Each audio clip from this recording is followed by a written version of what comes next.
बिस्मिल्लाहिर्रहमानिर्रहीम, अस्सलाम वालेकुम नाज़रीन। आप लाइव प्रोग्राम देख रहे हैं, मैं इमरान खान हूँ। ये सिचुएशन आपके सामने है। अपोजिशन इकट्ठी हो गई है इमरान खान साहब के खिलाफ और वो उनको निकालना, उनको जाना होगा, ये उनका नारा है। क्या वो इमरान खान को भेज पाएंगे? सबसे बड़ा सवाल ये है। दूसरा सवाल ये है कि अपोजिशन ने कुछ तजावीज़ दी हैं नैब के कानून के हवाले से। हुकूमत ने कहा है कि ये तजावीज़ जो है काबिल अमल नहीं है। क्या इससे नैब ख़त्म हो जाएगा? क्या ये तजावीज़ जो हैं वो काबिल अमल हैं? इन चीज़ों पर बात करेंगे आज के प्रोग्राम में। मेरे साथ जो मेहमान हैं उनमें सबसे पहले मोहम्मद ज़ुबैर साहब, साबिक़ गवर्नर हैं सिंध के, PMLN से आपका ताल्लुक है, बहुत शुक्रिया। डॉक्टर रमेश कुमार साहब, मेंबर कौमी असम्बली पाकिस्तान तहरीक इंसाफ, आपका भी बहुत शुक्रिया। और सेनेटर आजिज़ धामरा साहब, पाकिस्तान पीपल्स पार्टी से, बहुत शुक्रिया धामरा साहब आपका ज्वाइन करने के लिए।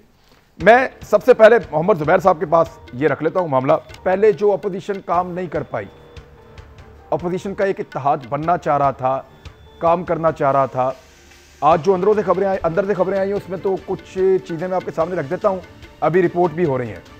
नंबर एक, फजल रहमान साहब की जो नाराज़गी है वो भी आज डिस्कस हुई PMLN और पीपल्स पार्टी की मीटिंग में, और ये भी डिस्कस हुआ कि सिस्टम को नहीं जाने देना, सिर्फ हुकूमत को हटाना है।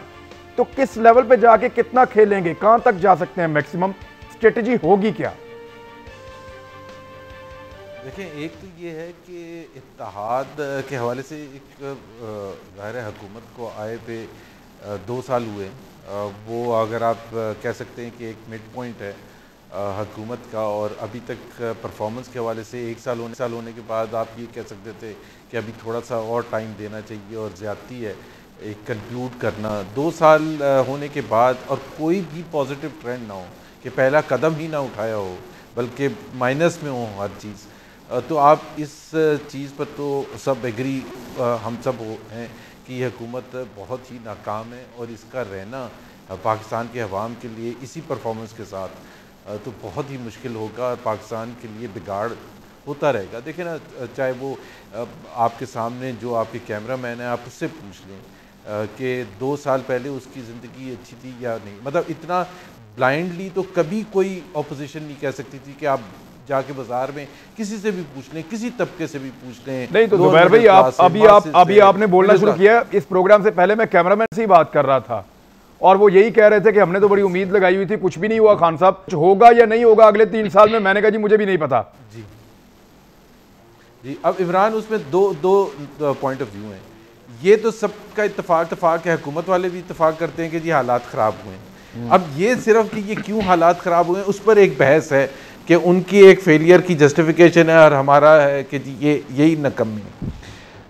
बात यह है कि आप जिस तरह से भी देखें, एक अच्छा टीम लीडर वो होता है, और खान साहब ही की पार्लेंस में जो जितवाता है मैदान में जाके। अब हर मैच के बाद आप आके कहें कि आज क्लाउड्स आ गए थे, बॉल स्विंग बड़ी हो रही थी, फिर ग्रीन टॉप विकेट थी, फिर हमारे बैट्समैन तैयार नहीं थे, फिर अंपायर अच्छा नहीं था, तो आखिरकार सब आके तंग हो जाएंगे उसको कप्तान को चेंज करने की और टीम को चेंज करने की। आप उस्मान बुज़दार जैसे प्लेयर उतारेंगे, बिल्कुल, जब आप उस्मान बुज़दार जैसे प्लेयर उतारेंगे तो आपको सेंचुरी करेंगे?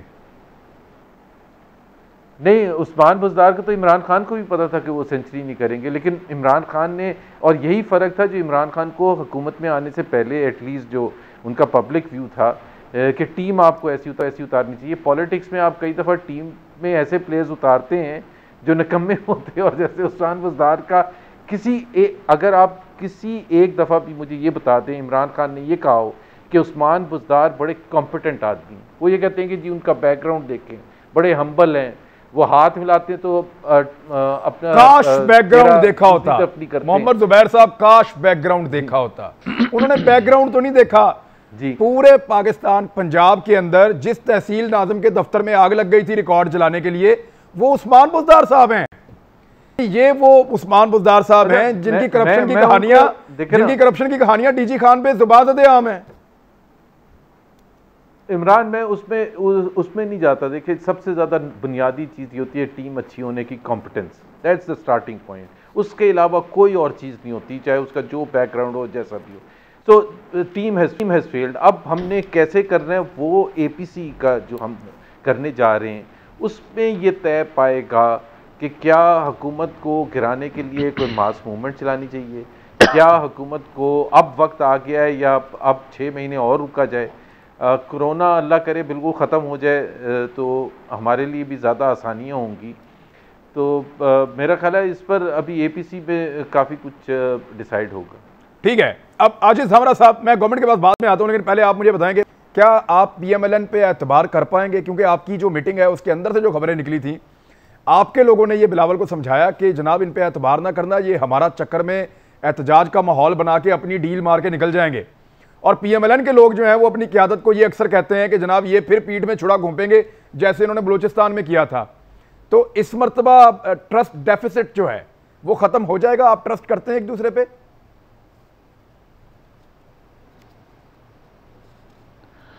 बिस्मिल्लाह रहमान रहीम। देखें इमरान, पहली बात तो ये है कि बहुत सारे इशूज़ पे इख्तलाफात हो सकते हैं, क्योंकि दोनों मुख्तलिफ जमायतों ने एक दूसरे के खिलाफ सियासत की है, हुकूमतों में भी रहे हैं और हुकूमतों के अंदर अपोजिशन भी की है।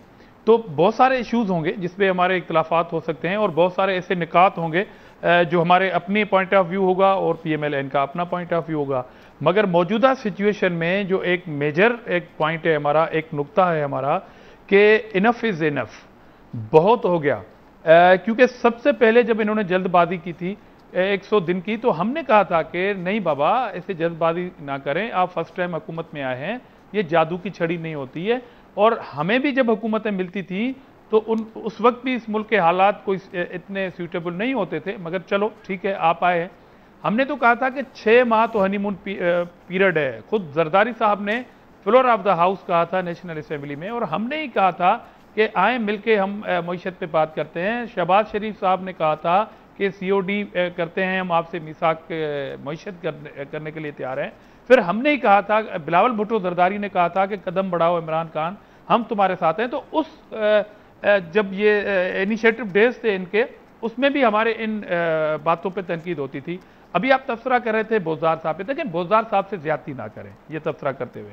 आप ये देखेंगे उनकी तारीफ कौन कर रहा है और उसकी अपनी एफिशिएंसी क्या है एज ए प्राइम मिनिस्टर, तो बात समझ में आ जाएगी आपको कि जो तारीफ कर रहा है, जो कह रहा है कि बोजदार साहब कंटिन्यू हो गए, कहीं नहीं जा रहे, यहीं पे ही होंगे, और खुद उन साहब की जब आप कारगुजारी देखेंगे तो इसमें एक कमीशन बना है इनके आने के बाद, जो खुद बनाया उन्होंने एज ए प्राइम मिनिस्टर।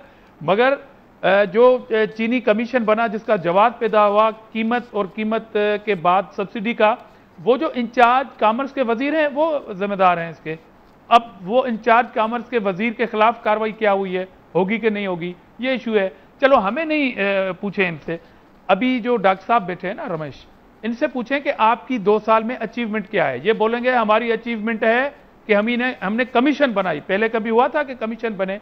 जी आपकी ये पहली जो कमीशन बनी है, 2 साल की अचीवमेंट में कमीशन का क्या फायदा सर? देखिए बिजली की बिजली की कीमत ज्यादा है, पेट्रोल की कीमत ज्यादा है, गैस की कीमत ज्यादा है, चीनी की कीमत ज्यादा है, आटे की कीमत ज्यादा है। इमरान साहब कमीशन तो नहीं खाना लोगों ने, आटा खाना है। इनसे पूछें, मुझे कहने के लिए बहुत कुछ था, मुझे कहने के लिए बहुत सारे सवाल हैं, मगर मैं पहले से ही बताना चाहता हूं कि ये बोलेंगे हमारी अचीवमेंट है कि चीनी पे कमीशन। वो जो जिम्मेदार थे वो लंदन चले गए हैं, और जो इंचार्ज कॉमर्स वजीर है उसके खिलाफ कोई कार्रवाई नहीं होगी। बाकी के काबीना में एक कुर्सी से उठा के दूसरी कुर्सी पे बैठा दिया। आप ऐसे करें इमरान साहब, कल से 2 दिन के लिए अपोजिशन को आप अपने प्रोग्रामों में नहीं बुलाएं। आपके चैनल से तमाम मीडिया को कहना चाहता हूं, आप 2 दिन सिर्फ पीटीआई को बुलाएं। पीटीआई इमरान खान वर्सेस इमरान खान, उनके मादी के जो क्लिप हैं वो चला के फिर इन्हीं के लोगों से सवाल करें। 2 दिन ये प्रोग्राम चला है और कौम को दिखाएं। जी ठीक है। अब सर वैसे ये आइडिया तो अच्छा है आपका। मैं डॉक्टर रमेश कुमार साहब मुस्कुरा रहे हैं इस आइडिया पे। डॉक्टर साहब लगता है आपको भी पसंद आया ये आइडिया?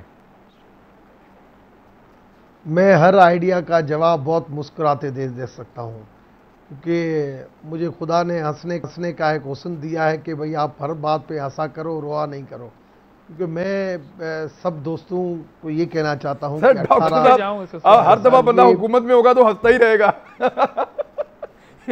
तो वो तो आपको तो बात ये है कि मैं 2002 से मुख्तलिफ गवर्नमेंट्स को देखता आ रहा हूँ। हर अपोजिशन हर गवर्नमेंट को यही कहती है कि ये काम नहीं करती, इसको घर जाना होगा, ये ऐसे हैं, ये चोर हैं। और हर गवर्नमेंट को, चाहे परवेज मुशर्रफ का टाइम था, चाहे यूसुफ गिलानी का टाइम था, चाहे मियाँ साहब का टाइम था, जो भी अपोजिशन में लोग थे, कभी मुत्तहिदा अपोजिशन, कभी कुछ अपोजिशन, कभी कुछ अपोजिशन, मगर जो भी पार्टी अपोजिशन में रही, जितने भी लोग बैठे हैं, उन्होंने ये वतीरा जरूर एक प्रैक्टिस रखी हुई है कि गवर्नमेंट को ये कहना कि गवर्नमेंट, कब वक्त आएगा कि हम रियलिस्टिक पॉलिटिक्स के ऊपर जाएंगे, चाहे गवर्नमेंट में रहें चाहे अपोजिशन में रहें। मेरे ख्याल में अब वक्त आना चाहिए, एक जिम्मेदारी का जो है वो सबूत देना चाहिए, मिलके रेसिप्रोकल रेस्पेक्ट के साथ आगे बढ़ना चाहिए कि भाई किस तरीके से हम मुल्क को संवारने के लिए कर सकते हैं। जहां पे गलतियां हैं, सर मिलके क्या मतलब, एक मिनट ठहरे, अगर आपको अपोजिशन ये कहे, अगर आपको अपोजिशन ये कहे कि आपकी टीम ठीक नहीं है आप बदल दें, तो क्या आप टीम बदल देंगे उनके कहने पे? मिलके तो फिर ऐसे ही है, उनके मशवरे तो ऐसे ही होंगे, वो ये कहेंगे आपका ये बंदा गलत है उसको निकाल दें, ये बंदा गलत है उसको निकाल दें। कैप्टन किसी को सही लगाता है, right person for right job का जो वतीरा है, अगर उसके ऊपर इंप्लीमेंट नहीं करता है तो उसकी क्रेडिट और डिस्क्रेडिट दोनों जो है वो कैप्टन के खाते में जाती है। वो उसका काम है, वो उसका सवाबदीद है, हम उसको वो डिक्टेट नहीं कर सकते कि आप किसको लगाएं किसको नहीं लगाएं। मगर जो काम वो गलत करे उस काम को आप जरूर हाईलाइट कर सकते हैं, और उस काम पे हर पॉलिटिकल पार्टी के अंदर कुछ ऐसे सोबर और जेन्युइन लोग बैठे हैं। मैं आज की बात बताऊं, आज भी एक, जब ये FATA वगैरह बिल के ऊपर था, जब एक कमेटी बनी, कुछ बहुत पीपुल्स पार्टी और PMLN के अंदर थे जो उन चीज़ों को सपोर्ट नहीं कर रहे थे, कुछ ऐसे थे जो सपोर्ट कर रहे थे। बात यह है कि जेन्युइन पॉलिटिक्स करने के लिए अब काफ़ी पॉलिटिशियन चाहते हैं कि अब जेन्युइन पॉलिटिक्स होनी चाहिए, एक दूसरे के खिलाफ गाली गलोच, ये एक दूसरे के ऊपर इल्ज़ाम इनसे निकले। किसी ने कहा भाई हराम और हिलाल, मैंने कहा भाई हराम और हिलाल का तो या तो खुदा जो है वो सबक ले दे सकता है कि भाई हराम हिलाल किसके पास है, या सिस्टम जो बता सकता है। हमारे पास पाकिस्तान में अभी ऐसा मुतहरिक सिस्टम बना ही नहीं है। उस मुतहरिक सिस्टम बनाना क्यों नहीं है? क्योंकि हमने एक दूसरे को बचाया, हमने कभी इन चीज़ों के ऊपर तवज्जो नहीं दिया है। कम से कम वक्त आ गया है इन चीज़ों को आप यूनानिमसली कंसेंसस के साथ, आज जब आप कर रहे हैं इतनी अच्छी बातें, आप कर रहे हैं कि इकट्ठे होकर बैठना है, वो इकट्ठे होकर बैठ गए हैं, लेकिन आपको निकालने के लिए अब वो स्टेज गुजर गई है कि जहां उनको आपके साथ बैठना था, जहां उनको आपके साथ, जब वो कहते थे आपके साथ बैठना है, आपकी लीडरशिप बैठने के लिए तैयार नहीं थी, अब वो आपस में मिलकर बैठ गए हैं और अब वो आपके खिलाफ बैठे हैं। तो अब आप कैसे बचेंगे ये बताएं। देखें, मैं आपको एक चीज बता दूं कि राइट लेफ्ट की जो पार्टियां हैं, कभी भी मौलाना फजल रहमान साहब की जो असेंबली से बाहर है उसकी सियासत में नहीं आएंगे। इनके इकट्ठे बैठने से ज़रूर पाकिस्तान को नुकसान होता है। अगर सीनियर पॉलिटिशियन आके असेंबली में आके अगर सलाह मशवरे देते हैं, पॉजिटिव पॉलिटिक्स करते हैं, तो गवर्नमेंट उसके लिए हेल्पफुल होती है। मगर आप कहें कि ये मुत्तहद होने से गवर्नमेंट के लिए खतरा बन सकता है, वो मैं मानने के लिए तैयार नहीं हूँ। ये अपनी पार्टियों के अंदर खतरा ज़रूर बन जाएंगे कि पार्टियां इनकी जो है वो थोड़ी बहुत टूट सकती हैं, मगर ये आप यकीन समझें। एक मिनट कैसे टूट सकते डॉक्टर, कैसे टूटेंगी, कैसे टूटेंगी बताएं, कैसे टूटेंगी? क्योंकि ये पॉलिटिक्स जो है ना, ये इस तरीके की नहीं जो पीपुल्स पार्टी और PMLN की लीडरशिप चाहती है।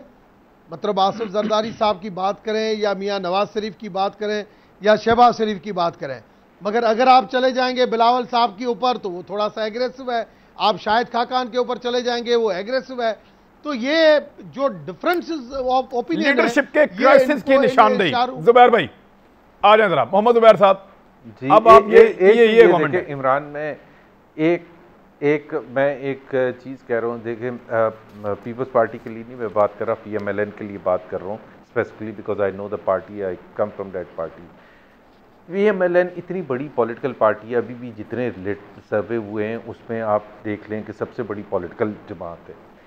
वो एक आदमी के बेसिस पर नहीं चलती है, उसमें बहुत से लीडर्स। मैं आपको एक एग्जांपल छोटी सी दूं कि आपने जितने भी वीडियो क्लिप्स चलाए हैं इमरान खान के, PTI के, पिछले इलेक्शन से पहले के, 10 साल पहले, 8 साल, 4 साल पहले के, चाहे वो मईशत के हवाले से थे या किसी और के हवाले से, उसमें इमरान खान के अलावा एक ही शख्स के आप दिखाते हैं, असद उमर की, विच मीन्स के एक ही शख्स था जो मईशत के हवाले से बात करता था। अब मैं डिफरेंस सिर्फ बताने की कोशिश कर रहा हूँ। हमारे 10 लोग बात करते हैं मईशत के, इसहाक डार भी करते हैं, मैं भी करता हूँ, मिफ्ता इस्माइल भी करते हैं, ख्वाजा आसिफी, शाहिद खाकान अब्बास, एहसन इकबाल भी करते हैं। मतलब मैं पार्टी की स्ट्रेंथ बता रहा हूँ। सो पार्टी इतनी बड़ी पार्टी है कि उसके अपने प्रेशर्स होते हैं, नीचे से ऊपर आते हैं, जिसमें लीडरशिप पर प्रेशर डलता है कि हम क्या चाहते हैं। और जाहिर सी बात है पॉलिटिकल पार्टी डिपेंड करती है अवाम के जज्बात पर, अपने सपोर्टर्स के जज्बात पर। लाखों करोड़ों वर्कर्स हैं। सो इससे कि जी इस वक्त मियाँ नवाज शरीफ लंदन में बैठे हुए हैं, हम तो भरपूर सियासत कर रहे हैं। हम कौन सी चीज़ है सियासत की जो with in the constitutional framework जो हम नहीं कर रहे, चाहे पार्लियामेंट के अंदर है। जुबैर भाई मुझे एक सवाल का जवाब दें, मैं ब्रेक लूंगा। मुझे एक सवाल का जवाब दें, मरियम नवाज साहिबा और बिल्कुल जरदारी भी मिलेंगे, और क्या मरियम नवाज साहिबा को हम उम्मीद करें, क्योंकि शहबाज शरीफ साहब तो बीमार हैं, तो वो मुतहर्रिक होकर इस अपोजिशन की सियासत का हिस्सा बनेंगी? इमरान देखें, मरियम नवाज पिछले 2 साल में 2 दफ़ा गिरफ्तार हुई हैं, और एक खातून के लिए मैं ये नहीं कह रहा, वो सियासत में जब आप होते हैं तो ठीक है गिरफ्तारियाँ भी होती हैं। तो जब लास्ट टाइम वो मुतहर्रिक हुई थी, लास्ट टाइम वो मई 2019 में मुतहर्रिक हुई, और उन्होंने बयानात भी देने शुरू किए, मीडिया से भी मिलना शुरू किया, और फिर उन्होंने दौरे शुरू किए पंजाब के मुख्तलिफ इलाकों में। सब जगह वो गई, और वो दौरे ऐसे थे कि आपको पता है कि टिकर नहीं चल सकता था। कवरेज, लाइव कवरेज तो छोड़ दें, और सुबह के 4-4 बजे तक, 3-3 बजे तक फैसलाबाद, साहिवाल, जहाँ से भी आप रिपोर्ट ले लें, इतने मैसेज थे। और उसका बड़ा सिंपल सा हुआ कि उसके दूसरे तीसरे दिन जब उन्होंने शायद लास्ट में सरगोदा गई थी, अरेस्ट कर लिया गया।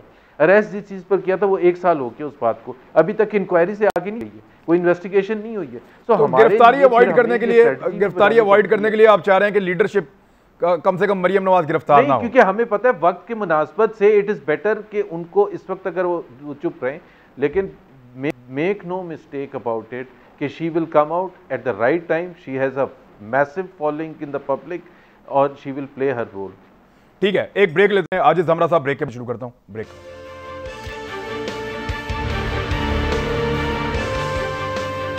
वेलकम बैक नाजरीन। अब जरा आ जाए, मैं आजिज जमरा साहब, ये जो तजावीज़ दी हैं अपोजिशन ने नैब के हवाले से, हुकूमत को लगता है कि इससे तो ये इदारा ही खत्म हो जाएगा, यानी इसका तो वजूद ही नहीं रहेगा, जो चीज़ें आप कह रहे हैं। और ये शर्त रखना कि नाअहल नहीं होगा कोई बंदा, अगर नैब में उसकी करप्शन पकड़ी जाती है और उसको सज़ा हो जाती है, तो फिर भी उसको वो नाअहल नहीं होगा। तो ये तो साफ नज़र आ रहा है कि इस पर तो पॉलिटिकल फ़ायदा उन लोगों का है जो लोग नैब के केसेस में फंस गए हैं। अगर वो वहाँ से सज़ा हो भी जाए तो वो नाअहल ना हो, सियासी लोगों के फ़ायदे के लिए। दूसरा, 5 साल से पुराना कोई केस जो है वो नहीं खुलेगा, चाहे कितना ही भयानक हो। अब ये इस तरह की चीज़ें, कुछ शाह महमूद कुरैशी साहब ने कुछ चीज़ें बताई हैं, कुछ यहाँ पे आई हैं, कल तक ये सारा मुसवदा भी हमारे पास आ जाएगा। तो आपके ख्याल में ये तजावीज़ काम करेंगी? इससे तो नैब को ख़त्म कर दें, ज़्यादा बेहतर है। देखें इमरान, पहली बात तो इस पे फर्स्ट टाइम कम से कम गवर्नमेंट जो है वो बात करने के लिए, वैसे तो गवर्नमेंट को अगर किसी भी चीज़ों पे हम कह रहे थे कि बात करें अपोजिशन से, तो वो बात करने के लिए तैयार ही नहीं थे। अब वो नैब के ऊपर कम से कम अपोजिशन से बात करने की, उस पर जो घुमंड था एक अन्ना का, उससे उतर के नीचे आई है और बात कर रही है। ये चीज़ें तो चल रही हैं, कुछ चीज़ें आपको एडवांस में मिल गई हैं, कोई आपके अपने ज़राए होंगे जो ज़ाहिर आपके होते हैं, उनसे मिली हैं, और ये बात जब मुसवदा आ जाएगा और जब ये बिल आ जाएगा उसमें सारी चीज़ें आ जाएंगी कि किसने क्या शर्त रखी थी और कोई मानी गई या नहीं मानी गई। ये कल तक नहीं, वो तो अब अपोजिशन कह रही है कि हम इस पे अब बात नहीं करेंगे, हम दोबारा नहीं बैठेंगे। अब हुकूमत बैठ रही है तो अपोजिशन कह रही है हम नहीं बैठेंगे, हमारी तजावीज़ मानो तो ठीक है। डेडलॉक है। मैं तो कहता हूं कि बहुत सारी ऐसी बातें हैं जो हुकूमत मनवाना मैं तो कहता हूं कि बहुत सारी बातें हैं जो हुकूमत मनवाना चाहती है अपने मुफाद में अपोजिशन से, तो जाहिर है अपोजिशन यही कहेगी ना। तो इसलिए मैं कह रहा हूं कि अभी नेगोशिएशन चल रही हैं, उसका कल मुसवदा जब फाइनल होगा तब पता पड़ जाएगा। अब तो दावा है एक दूसरे के ऊपर पॉइंट स्कोरिंग के मामलात हैं वो चलते रहेंगे। अभी डॉक्टर साहब ने कहा कि अब हमें वक्त आ गया है कि हमें मैच्योरिटी की तरफ जाना चाहिए और एक जिम्मेदारी का मुजाहरा करना चाहिए।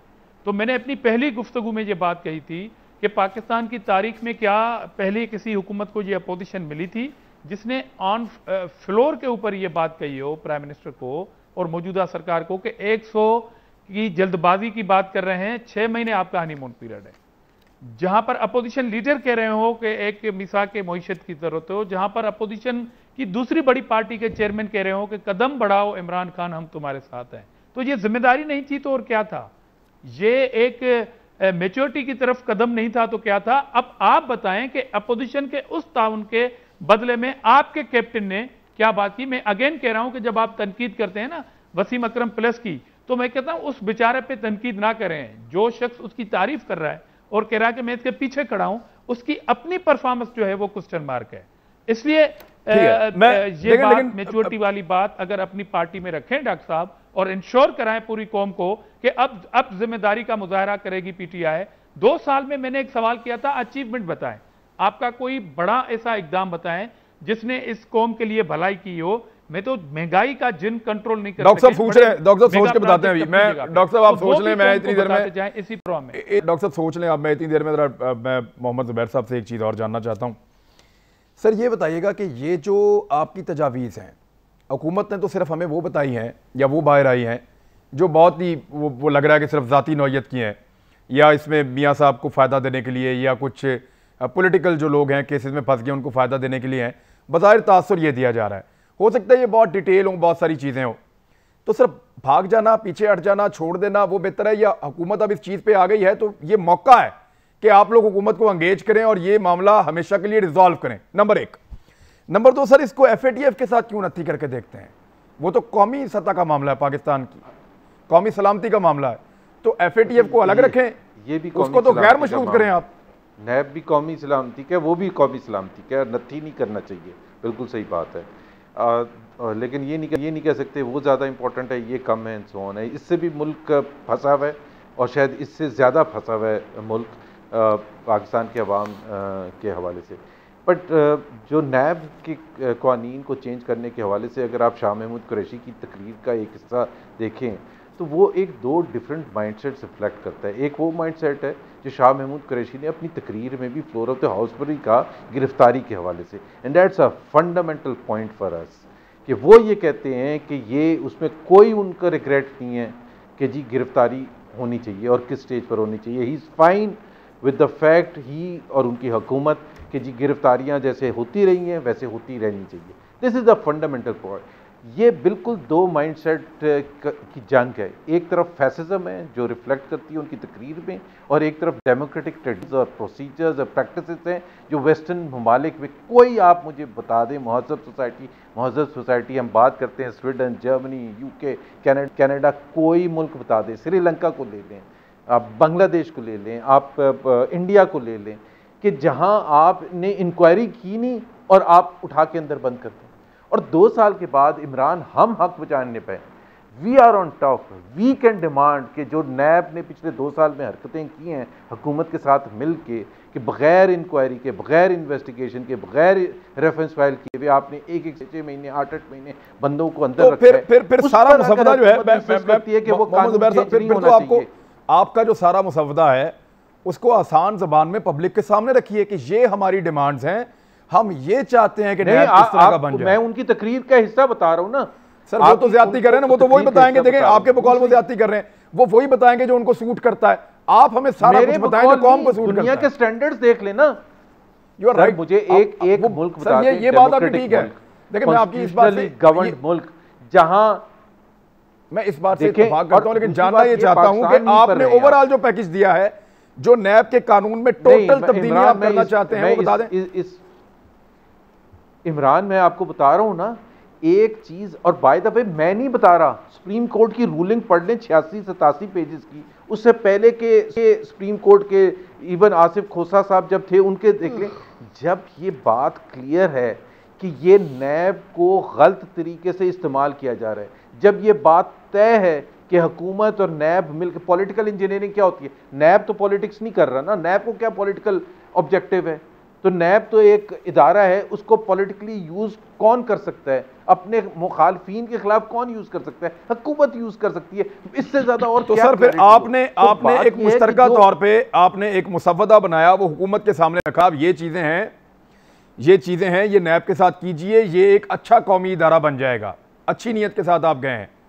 सर वो मुसव्वदे में से कुछ चीजें निकाल के, उस मुसव्वदे में से कुछ चीजें निकाल, सर सवाल ले लेना, सर सवाल ले लें, उस मुसव्वदे में से कुछ चीजें निकाल के हमारे साथ हुकूमत शेयर कर रही है और आपको बदनाम कर रही है, तो आप पूरा मुसव्वदा हमें पढ़ के सुना दें कल प्रेस कॉन्फ्रेंस में, ताकि पता चल जाए कि आप तो नेक नियति के साथ गए थे। बिल्कुल आपका पॉइंट सही है। स्टैट्यूट ऑफ लिमिटेशन की जो बात हमने की है, देखें नैब आने से पहले पाकिस्तान में क्या दुनिया भर में एक लिमिटेशन होती है, 6 साल होती है, कहीं ज़्यादा 10 साल होती है। अब यहाँ नैब के कानून के हिसाब से 2020 में you can go back till 1985। भाई स्वीडन में क्यों नहीं होता, ये जर्मनी में क्यों नहीं होता? कोई एक महजब सोसाइटी बता दें कि अनलिमिटेड पीरियड। भाई एक बड़ा कॉन्सेप्ट क्लियर होता है इमरान, जो मुझे और आपको भी हासिल है और शायद आपको हासिल है, मुझे ऐसा पॉलिटिशियन हासिल नहीं है, कि आप अगर एफबीआर में अपने रिकॉर्ड्स हैं, आपसे 6 साल से ऊपर रिकॉर्ड नहीं पूछा जा सकता। क्यों? और मेरे से क्यों पूछा जा सकता है? क्योंकि जो मुश्किल आपको है वो मुश्किल मुझे क्यों नहीं है कि जी मेरा अकाउंटेंट, मेरा बैंकर, मेरे कागजात आज से 20 साल के बाद, 25 साल के बाद किसके पास होते हैं? और ये एक्सपेक्ट करना कि मैं आज जो मुझे क्लीन चिट मिल गई है एफबीआर से, एससीसीपी से, 10 साल के बाद फिर बुला लिया जाएगा, ये क्या दुनिया में? So it is full of loop holes. या तो आपका जो कॉम्पिटेंट अथॉरिटी है वो आपको कहता है कि आपके तमाम असासे सही हैं, तमाम इनकम सही आपने रिफ्लेक्ट किया, टैक्स आपने सही पे किया है, 2002 का कहता है वो, मिसाल के तौर पर सन 98 का कहता है, 2020 में नैब मुझे बुला लेती है कि सन 94 में आपने सही नहीं दिया था। ये कहाँ होता है भाई? जिस दिन मुझे आपने चीजें बड़ी सादा करके बताई, मैंने सारे कागजात फाड़ के फेंक दिए। आप इसको एग्जांपल की तरह बता रहे हैं तो चीजें बड़ी सिंपल लग रही हैं, लेकिन जो केसेस हैं उनमें चीजें सिंपल ऐसे ही है ना। तो हम ये कह रहे हैं उस वक्त सन 85 किया था, 99 में, अब आप उसको 14 साल आगे लेके आ जाए। देखे ना, हम कौन से कह रहे हैं 6 साल? हम ये नहीं मांग रहे हैं कि जो सारे पाकिस्तान के लिए फैसिलिटी अवेलेबल है, हम कह रहे हैं ठीक है आपने पॉलिटिशियंस का करना है तो आप 21 साल पीछे ले जाए ना, और कितना पीछे लेके जाएंगे? आप 50 साल तो ना ले जाएं, ठीक है। अब लेके जाएंगे डॉक्टर रमेश कुमार साहब, डॉक्टर रमेश कुमार साहब, मुल्क का एग्जांपल, अगर आपने अपोजिशन को साथ रखना है, देखिए मेरी पूरी सुन लें आप, अगर आपने अपोजिशन को अपने साथ रखना है तो फिर उनके दिए हुए मुसव्वदे में से बुरी चीजें सिर्फ निकाल के पब्लिक को बताने से तो वो आपके साथ नहीं चलेंगे ना। या तो पूरा मुसव्वदा बताएं जनाब कि इन्होंने ये अच्छी बातें भी की हैं, उनकी सारी वो बातें जो उनके वीक पॉइंट्स आपको लगे वो निकाल के आप पब्लिक करें, और आप फिर उससे एक्सपेक्ट ये करें कि कल दोबारा वो आपके साथ बैठेंगे, तो इस रवैये के साथ तो मुश्किल लगता है साहब। एक सवाल पूछ लूं, ये गिरफ्तारी के मामले में ये जो मेजर आया सपोर्ट करते हैं एफएटीएफ का 2 साल से कोई 11-12 आइटम था, जिस 11-12 आइटम के ऊपर हम लेजिस्लेशन चाहते थे और उसके लिए हमने अपोजिशन से मशावरत की। जब 3 बिल आपको पास करने पड़ेंगे अगस्त में। नैब, हाँ, आप इसके अंदर नैब को भी इंक्लूड करें, वो भी हम साथ में करते हैं। हमने उनकी नेक नियति देखी, हमने वहां पे 28 तारीख का इजलास हमने 30 तारीख का एक्सटेंड किया कि ठीक है इसको हम करते हैं। हकीकत में जो एफएटीएफ की जो लेजिस्लेशन है वो legislation finance committee, interior committee और लॉ एंड जस्टिस से होनी थी, मगर इन्होंने कहा नहीं, ये जो पार्लियामेंट्री ज्वाइंट कमेटी बनी है ये मसूदा भी वहां पे पास हो। मैंने उसी टाइम पे भी कहा कि वहां पे क्यों कह रहे हैं पास होने के लिए। मैंने भी कहा, पीएमएलएन से आयशा घोष पाशा ने भी कहा, पीपुल्स पार्टी से नफीसा शाह ने भी कहा कि इधर होने चाहिए जो है, मगर नवीद कमर साहब ने कहा नहीं, हमारा ये हम सारी पॉलिटिकल पार्टीज ने ये डिसीजन किया है कि वहां पे होगा। उस वक्त मैंने कहा ये कंडीशनल जो चीज हो रही है वो नैब के साथ हो रही है। हुआ ये कि जब भी ज्वाइंट पार्लियामेंट्री कमेटी की मीटिंग हुई, एफएटीएफ के ऊपर एतराजात नहीं थे, 35-38 रिकमेंडेशन नैब के ऊपर इनकी आ गई। उस रिकमेंडेशन आने के बाद प्राइम मिनिस्टर से वो डिटेल में डिस्कस की गई। डिस्कस होने के बाद मुख्तलिफ डेलिब्रेशन के बाद एक उनके ऊपर कंसेंसस आया कि भाई ये चीज़ें हम करने के लिए तैयार हैं। उन्होंने कहा नहीं ये चीज़ें करनी है। जिन चीज़ों के ऊपर आज जो शाह महमूद कुरैशी ने जो इख्तलाफ किया वो इन चीज़ों के ऊपर किया, जो इख्तलाफ वाली पॉइंट्स है ना वो उन्होंने बताई। बाकी तो उनकी हमने चीज़ें मानी कि भाई ठीक है, अगर एहतसाबी इदारा without any influence, without any interference, आप उसको ट्रांसपेरेंसी में अगर हमारी मदद करते हैं हम आपके लिए तैयार हैं, आपकी जो पॉजिटिव रिकमेंडेशन है उसको पार्ट बनाने के लिए तैयार है।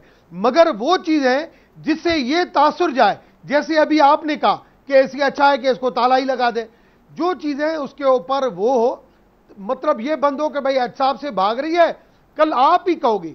मैं आपको बताऊं, जब लास्ट नून लीग की गवर्नमेंट थी, 2/3 मेजॉरिटी थी, उस वक्त भी ये नैब रिफॉर्म हो सकता था, मगर क्यों नहीं किया? इस वजह से नहीं किया क्योंकि उस वक्त नैब के अंदर केसेस शुरू हो गए थे। अगर नून लीग की हुकूमत करती तो नून लीग के ऊपर भी मीडिया कहती कि भाई आज इनके ऊपर केसेस है, इस वजह से आज नैब रिफॉर्म हो रहा है। और आज आप भी कहते हैं कि आज इस वजह से ये पीपुल्स पार्टी के साथ और पीएमएलएन के साथ पीटीआई मिली है क्योंकि उन्होंने कहा कि ये बीआरटी का मंसूबा है, इनके अपने केस है, इस वजह से ये कर रहे हैं। ये जो है ना, ये स्टैंप इमरान खान अपने ऊपर सर चीजों को इंटरनली मीटिंग्स के अंदर तय करें, बाहर लाके पब्लिक करेंगे, उसका एक खास पोर्शन जो आपको पॉलिटिकली सूट करता है तो नुकसान होगा। साबित होना चाहिए। मेरी गुजारिश ये थी, आप इंटरफेरेंस, इन्फ्लुएंस, ट्रांसपेरेंसी, उसके लिए आप जो भी करें, हम जो है वो आवाज नहीं आ रहा है, उसके लिए हम हर किस्म की जो है वो कोशिश करने के लिए। एक ब्रेक ले लेते हैं साहब, एक ब्रेक ले लेते हैं, एक ब्रेक ले लें, ब्रेक लेके वापस आते हैं, आपकी आवाज भी ठीक करते हैं ब्रेक के बाद। वेलकम बैक नाज़रीन। मोहम्मद ज़ुबैर साहब, मैं एक चीज़ और क्लियर करना चाहता हूँ थोड़ा सा, क्योंकि आप इस पर रहनुमाई कर सकते हैं। नैब के मामले पे ऐसा लगता है कि कंसेंसस बड़े लंबे अरसे से नहीं हो पा रहा। वो चाहे पीपल्स पार्टी का दौरे हुकूमत था तो आपका और पीपल्स पार्टी का कंसेंसस नहीं हो पाया, आपका दौरे हुकूमत था तो आपका फिर कंसेंसस नहीं हो पाया, आज पीटीआई का दौरे हुकूमत है तो आप दोनों एक कुछ और सोच रहे हैं, वो कुछ और सोच रहे हैं, कंसेंसस नहीं हो पा रहा। लेकिन पॉलिटिकल प्रोसेस में आपको ट्रस्ट करना पड़ता है कि कभी ना कभी हो जाएगा, कोई ना कोई कंसेंसस होगा और सियासतदान मिलकर इसका हल निकाल देंगे। इसमें ताखीर हो सकती है, लेकिन एफएटीएफ के मामले को आपको फौरन करना है अगस्त के पहले हफ्ते में। क्या इसको अनकंडीशनली आप सपोर्ट दे सकते हैं हुकूमत पाकिस्तान को कि ठीक है एफएटीएफ में हम आपके साथ हैं, नैब के ऊपर हम करते रहेंगे? अब मेरे से सवाल पूछा आपने? जी आप ही से। देखिए, एक तो नैब के हवाले से यू हैव टू अंडरस्टैंड कि हुकूमत क्यों नहीं कुछ करेगी। इमरान खान का नंबर 1 एजेंडा क्या था? करप्शन था, खुद उनके मुताबिक 22 साल से वो हुकूमत में आए, उनका एक माइंड बना हुआ था, जैसे और चीज़ों में माइंड बना हुआ था, इसमें भी माइंड बना हुआ था कि जी ये सब चोर हैं, डाकू हैं और मैंने आके ये करप्शन ख़त्म करनी है। वो तो 90 दिन कहते थे, 120 दिन, जो भी कहते थे, और मैंने ख़त्म करनी। अब उनके पास क्या टूल था जिससे वो ये करते काम? ठीक है, वो था नैब। तो नैब पर उन्होंने दबाव डालना था। ये तो it was a natural consequence ना कि जी वो एक उनकी एक पैशन था और एक इस हद तक ईगो का इशू बन गया था कि उन्होंने ये प्रूव करके देना है कि ये सारे चोर और डाकू थे। नैब को उन्होंने बाजू मरोड़ के, प्रेशर डाल के, धमका के, जो भी करना था उन्होंने किया। शहजाद अकबर साहब का कोई ताल्लुक नहीं होना चाहिए था बाय लॉ नैब के साथ नथी होने का, लेकिन वो हर रोज पेपर ले आते थे और कहते थे कि ये नैब को हम। सर मैं ये कह रहा हूं कि आप लोग कभी ना कभी किसी नतीजे पे पहुंच जाएंगे, लेकिन क्या ये मुमकिन है कि आप फिलहाल आप एफएटीएफ पे सपोर्ट करें और नैब पे बात चलती रहेगी? देखिए, ये एक तो हुकूमत ने जो एक तासुर दिया ना कि हमने कहा है कि जी हम एफएटीएफ करेंगे जब उसी वक्त जब नैब का होगा, बिल्कुल ये गलत चीज है। एफएटीएफ का क्लॉज बाय क्लॉज हम डिस्कस करने के लिए तैयार है। ये नहीं होता ये जो एक तासुर दिया जाता है कि जी एक नेशनल इशू है। सर वो रमेश कुमार साहब कह रहे हैं कि तीनों बिल इकट्ठे ही आने हैं ना, आप आंखें बंद करके सपोर्ट कर दें, और अपोजिशन की फरमाइश है कि ये सारा इकट्ठा ही करें। तो वो इसलिए कह रहे हैं कि आपकी मुताल अगर कंसेंसस नहीं बनता तो एफएटीएफ तो कर गुजरें।